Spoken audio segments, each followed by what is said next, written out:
The rain fell in gray sheets over the streets of New York as Sofia wandered aimlessly, her soaked clothes clinging to her body. The lights of the skyscrapers shone in the distance, indifferent to the suffering of a newly arrived young woman. Every door she knocked on closed firmly. Every look seeking help was met with cold indifference. "We need someone with experience," they told her in the stores.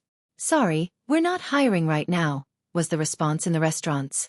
Sofia, with her limited English and tired appearance, couldn't convince anyone that she deserved a chance. The hours passed, and her stomach growled with hunger. She stopped in front of a clothing store, staring at her reflection in the window. Her eyes, which once shone with hope, now only showed disappointment. That night, while trying to find a dry corner in a park, a man approached her. His smile didn't reach his eyes, and Sofia felt a chill. "Do you have any change?" he asked in a rough voice.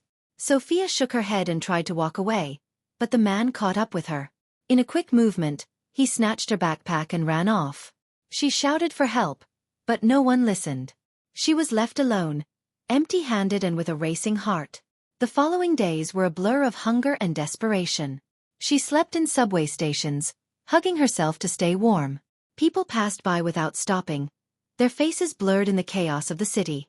One morning, as the sun barely peeked over the horizon, Sofia found herself in front of a small bakery.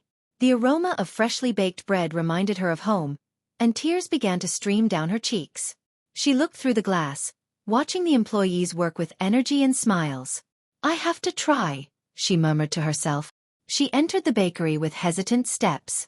As she crossed the door, a bell tinkled, and an elderly woman with a kind expression greeted her. "Good morning, how can I help you?"